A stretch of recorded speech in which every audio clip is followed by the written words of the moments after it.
नमस्कार दोस्तों, मैं अनिल, आपका स्वागत है हमारे YouTube चैनल गुरुजी स्टडी अड्डा में। आज हम DElEd BEd semester UP TET CTET में पूछे जाने वाले अति महत्वपूर्ण प्रश्न समावेशी शिक्षा की आवश्यकताएं, नीड्स ऑफ इंक्लूसिव एजुकेशन के बारे में अध्ययन करेंगे। देखिए दोस्तों, कुछ शिक्षाविद विशिष्ट शिक्षा के पक्षधर नहीं है। उनके अनुसार यह शिक्षा के अवसरों के समान नहीं है तथा बालकों के विचारों में भिन्नता पैदा होती है।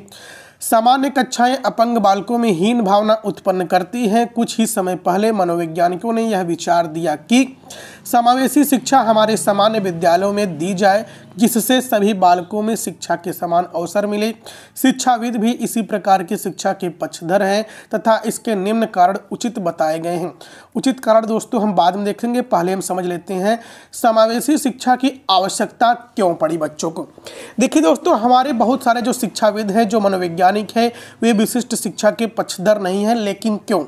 देखिए दोस्तों, जो विशिष्ट शिक्षा होती है विशिष्ट बालकों को दी जाती है, लेकिन दोस्तों विशिष्ट शिक्षा जो अत्यधिक अपंग बालक है ऐसे बालकों को दी जाती है जो सामान्य बालकों की कक्षा में पढ़ नहीं सकते हैं।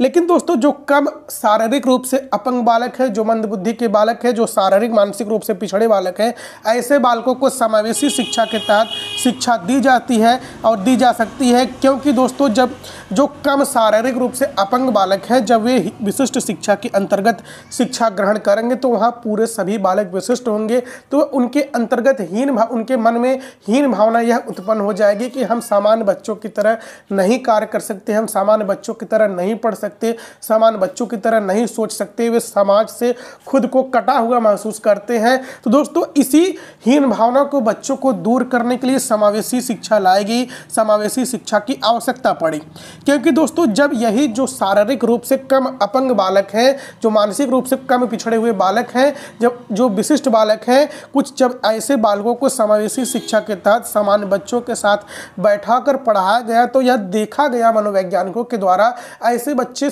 जो हीन भावना से ग्रसित थे तो उनके अंदर भी यह आशा उत्पन्न होने लगी कि हम भी सामान्य बच्चों की तरह कार्य कर सकते हैं, सामान्य बच्चों की तरह सोच सकते हैं, सामान्य बच्चों की तरह शिक्षा ग्रहण कर सकते हैं। सामान्य बच्चे कौन है भैया? देख लीजिए, जो सामान्य बच्चे उसे कहते हैं जो शारीरिक मानसिक रूप से एकदम फिट बालक है, उसे हम सामान्य बच्चे कहते हैं। और समावेशी शिक्षा किसे कहते हैं? समावेशी शिक्षा में सभी बालक से एक साथ शिक्षा ग्रहण करते हैं। समावेशी शिक्षा बिना भेदभाव रहित शिक्षा है जो सबको शिक्षा का अवसर प्रदान करती है। अब देखिए दोस्तों, अगला पॉइंट है आपके सामने, सामान्य मानसिक विकास संभव है, normal mental growth is possible. विशिष्ट शिक्षा में मानसिक जटिलता मुख्यतः है। अपंग बालक अपने आप को दूसरे बालकों की अपेक्षा तुच्छ तथा हीन समझते हैं, जिसके कारण उनके साथ पृथकता से व्यवहार किया जा रहा है। समावेशी शिक्षा व्यवस्था में अपंगों को सामान्य बालकों के साथ मानसिक रूप से प्रगति का अवसर प्रदान किया जाता है। प्रत्येक बालक सोचता है कि वह किसी भी प्रकार से किसी अन्य बच्चों से तुच्छ रहा है। इस प्रकार समावेशी शिक्षा पद्धति बालकों की सामान्य मानसिक प्रगति को अग्रसर करती है। दोस्तों देखिए दोस्तों, सामान्य मानसिक विकास संभव है। जो विशिष्ट शिक्षा है दोस्तों, विशिष्ट शिक्षा में मानसिक जटिलता मुख्य अंग होती है। उसमें पिछड़े हुए बालक को, मंदबुद्धि बालक को पढ़ाया जाता है और विशिष्ट बालक को पढ़ाया जाता है दोस्तों। और दोस्तों जो समावेशी शिक्षा में जो विशिष्ट शिक्षा होती है दोस्तों, उसमें आपके वे बच्चे आते हैं जो अपंग बालक होते हैं। लेकिन दोस्तों जब ये अपंग बालक होते हैं तो ये दूसरे बालकों के समान, जो सामान्य बालक है, खुद को तुच्छ समझते हैं उनकी अपेक्षा। और दोस्तों इनसे जो व्यवहार किया जाता है पृथकता का मतलब होता है दोस्तों अलग व्यवहार किया जाता है। जो समाज के व्यक्ति है वह कहते हैं ऐसा कर नहीं सकते, सामान्य बालकों की तरह रह नहीं सकते, इनकी मानसिक आयु बहुत कम है, यह सोच नहीं सकते। लेकिन दोस्तों जब इनको समावेशी शिक्षा के तहत शिक्षा दी जाएगी तो ये भी सामान्य बालकों की तरह सोचेंगे। सामान्य बालक को जैसे व्यवहार किया जाता है वैसे व्यवहार जो पिछड़े हुए बालक है, जो मानसिक रूप से जटिल बालक है, ऐसे बालकों के साथ भी सामान्य व्यवहार किया जाएगा। जो अपंग बालक है तो वे भी अपने आप को समाज में महत्वपूर्ण समझेंगे, वे भी शिक्षा अच्छे से ग्रहण करेंगे समावेशी शिक्षा के तहत। दूसरा पॉइंट है आपके सामने, सामाजिक एकीकरण को सुनिश्चित करती है, सोशल इंटीग्रेशन इंश्योर। अपंग बालकों में कुछ सामाजिक गुण बहुत संगत होते हैं जब वे सामान्य बालकों के साथ शिक्षा पाते हैं। अपंग बालक अधिक संख्या में सामान्य बालकों का संग पाते हैं तथा एकीकरणता के कारण वे सामाजिक गुणों को अन्य बालकों के साथ ग्रहण करते हैं।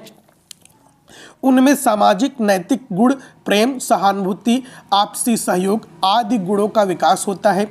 विशिष्ट शिक्षा व्यवस्था में छात्र केवल विशिष्ट ध्यान ही नहीं अपितु विस्तार में शिक्षण तथा सामाजिक स्पर्धा की भावना विकसित होती है। देखिए दोस्तों, सामाजिक एकीकरण का मतलब मेलजोल रहकर, एक साथ रहकर, एकता की भावना। अब दोस्तों, एकता की भावना अपंग बालकों में कैसे आएगी? जब दोस्तों जो अपंग बालक होगा, जो शारीरिक मानसिक रूप से कम पिछड़ा हुआ बालक होगा, जब वे सामान्य बालकों की तरह सोचेगा, सामान्य बालकों की तरह कार्य करेगा, सामान्य बालकों के साथ उठेगा बैठेगा, सामान्य बालकों के साथ शिक्षा ग्रहण करेगा, शिक्षा प्राप्त करेगा, तो दोस्तों सामान्य बालकों के साथ भी जो अपंग बालक हैं, जो शारीरिक मानसिक रूप से पिछड़े हुए बालक हैं, सामान्य बालकों के साथ भी उनकी मित्रता हो जाएगी। जब उनकी मित्रता सामान्य बालकों के साथ हो जाएगी तो उनका सामाजिक गुण यानी कि सामाजिक गुण बढ़ेगा, वे समाज में समायोजित होंगे, समाज में एकता की भावना आएगी, जिससे बच्चा अच्छे से शिक्षा प्राप्त कर सकेगा, जिससे सामाजिक नैतिकता, प्रेम, सहानुभूति, आपसी सहयोग, सौहार्द आदि गुणों का विकास होगा।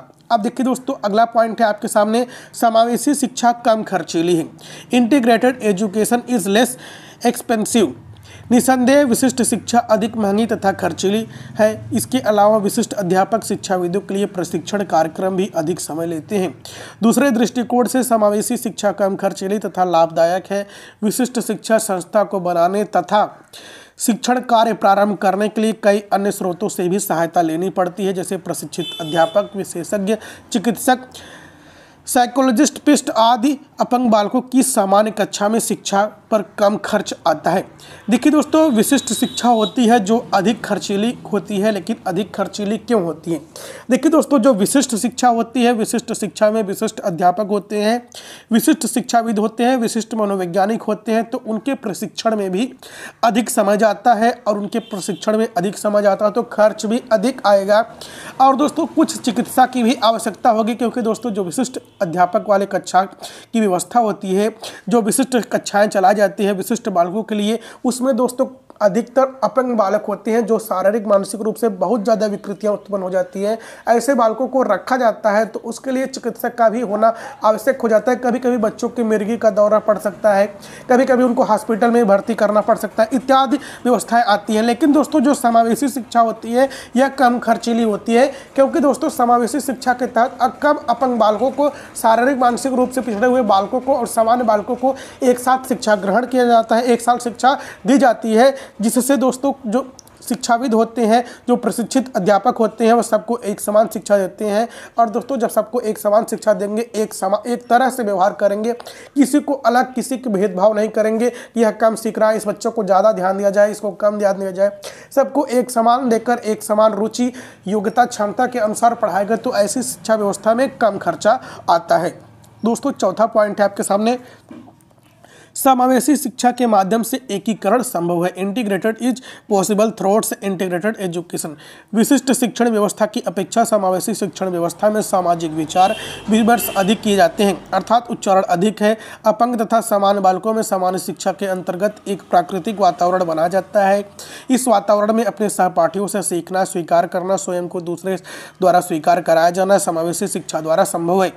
सामान्य वातावरण में छात्र उपयुक्त की भावना तथा भावात्मक समायोजन का विकास होता है। देखिए दोस्तों, जो समावेशी शिक्षा होती है, समावेशी शिक्षा के माध्यम से एकीकरण, एकता की भावना अधिकतर संभव होती है, क्योंकि दोस्तों जो समावेशी शिक्षा होती है वे सबको एक समान शिक्षा देती है, जिसमें अपंग बालक, सामान्य बालक एक साथ जब शिक्षा ग्रहण करेंगे तो उनकी आपस में अंतःक्रिया होगी, वे अपनी बातें दूसरे को कहेंगे, दूसरे की बातें अपने स्वयं को कहेंगे, एक दूसरे की बातों को वे स्वीकार करेंगे, जिससे मेलजोल अधिक बढ़ेगा। जब मेलजोल अधिक बढ़ेगा तो सामाजिकता की भावना आएगी और लोग एक दूसरे के पास आएंगे, जिससे सामाजिक वातावरण का निर्माण होगा।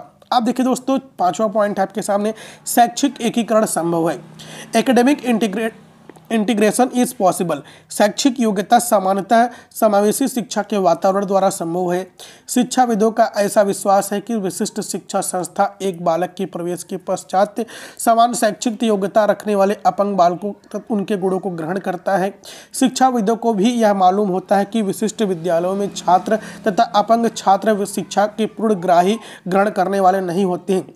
सामान्य विद्यालयों में बाधित छात्रों को प्रवेश दिलाने के कारण वह ठीक प्रकार से शिक्षण ग्रहण करने में असमर्थ होते हैं। इस प्रकार से कहा जा सकता है कि लचीले वातावरण आधुनिक पाठ्यक्रम के साथ समावेशी शिक्षा शैक्षिक एकीकरण लाती है। देखिए दोस्तों, शैक्षिक एकीकरण की बात करें तो पाठ्यक्रम ऐसा होना चाहिए, पाठ्यक्रम बिल्कुल लचीला होना चाहिए, जिससे दोस्तों जो छात्र हैं, जो कम अपंग बालक हैं और जो समान बालक हैं, सभी बालकों को एक समान शिक्षा दी जा सके, ताकि जब लचीला पाठ्यक्रम होगा सभी लोग अपनी रुचि योग्यता क्षमता के अनुसार आराम से सीखेंगे।